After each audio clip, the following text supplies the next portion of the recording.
एकता Bharat news channel के संवाददाता सोहेब सलमानी ने बताया कि व्यापारी नेता रजनीश बंसल ने कहा कि कोई भी व्यापारी नेता पुलिस व प्रशासन के लिए काम नहीं करता।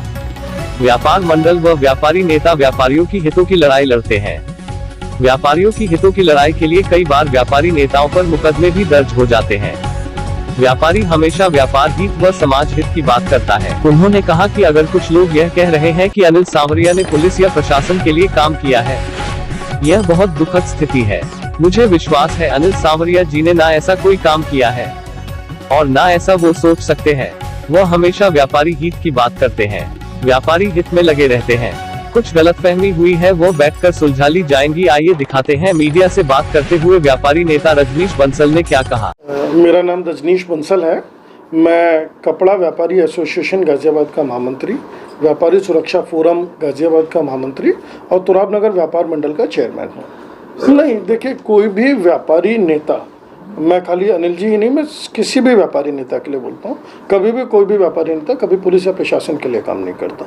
व्यापार मंडल और व्यापारी नेता सिर्फ व्यापारी के हितों की लड़ाई लड़ते हैं और व्यापारी के हितों की लड़ाई के लिए वो कई बार तो व्यक्तिगत कैपेसिटी में, व्यक्तिगत स्तर पे भी इस हद तक लड़ जाते हैं कि उनके ऊपर खुद मुकदमे दर्ज हो जाते हैं और वो खुद दूसरों के बचाव करते हुए अपने ऊपर परेशानियां झेलते हैं। ऐसे में हम किसी के लिए भी ये कहें कि उन्होंने पुलिस के लिए काम किया, ये बिल्कुल दुखद स्थिति है। ऐसा ना वो उन्होंने कभी किया, ना वो ऐसा कर सकते। बेसिकली ये गलतफहमियों की वजह से हुआ, जैसा मुझे जानकारी है। तो उसमें विस्तार से बता दीजिए, क्या गलतफहमी, क्या कंफ्यूजिंग रही व्यापारियों को जो इस टाइप से उन्होंने आरोप लगाए। देखिए, सबसे पहले आप एक बात समझिए, अगर किसी का भी चालान होगा तो उसी का होगा जिसकी दुकान खुली हुई है।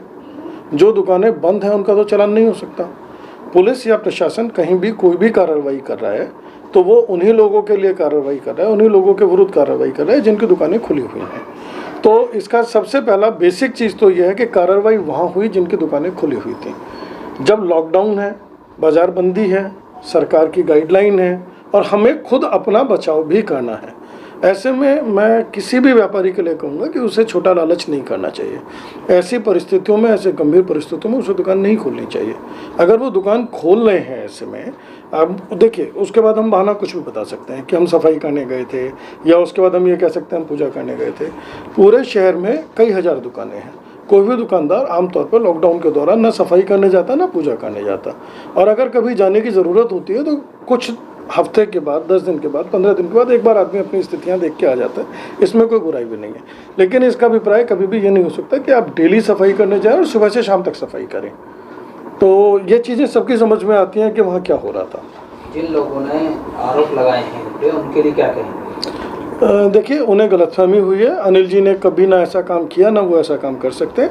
ये दो घटना एक संजोग हुई। पहले कि उस दिन उनके स्टाफ का लड़का कुछ बाज़ार में ख़रीदारी करने के लिए बाज़ार में गया। जब वो बाज़ार में घूम रहा था तो स्वाभाविक है कि भाई मैं भी बाज़ार में जाता हूँ तो अपनी स्कूटी पे जाता हूँ या अपने वाहन पे जाता हूँ। उनके दुकान का लड़का, अगर शोरूम का लड़का बाज़ार में किसी काम से गया था तो वो स्वाभाविक है वहाँ से जा रहा था। तो वहाँ से जा रहा था कि वीडियो है, उसमें कहीं भी उस व्यक्ति ने कोई फ़ोटो खींचा हो, उस व्यक्ति ने कोई वीडियो बनाई हो, ऐसी कोई सबूत नहीं है। सिर्फ उसका वहाँ से मूवमेंट आते या जाते हुए का फ़ोटो है। आना या जाना आपका या मेरा किसी का भी हो सकता है। उसने कहीं ना फ़ोटो खींची, ना उसने कहीं कोई किसी की वीडियो बनाई।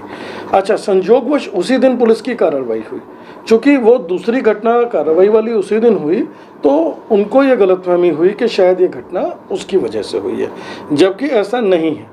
व्यापार मंडल में सब लोग साथ काम करते हैं, एक दूसरे के हित के लिए काम करते हैं। अगर उन्हें कोई गलतफहमी हुई तो मेरा ये मानना है कि उन्हें आपस में क्लियर करना चाहिए था, बजाय इस मैटर को समाज में, पत्रकारिता में, अखबारों में या सार्वजनिक रूप से ले जाने की जगह, अगर वो, चूँकि वो भी संगठन का हिस्सा हैं, वो संगठन के दायित्वों पे भी रहे हैं, संगठन का हिस्सा भी रहे हैं, तो उनकी नैतिक जिम्मेदारी भी ये थी कि अध्यक्ष जी से इस बात को क्लियर करते कि भाई साहब ऐसा क्यों है।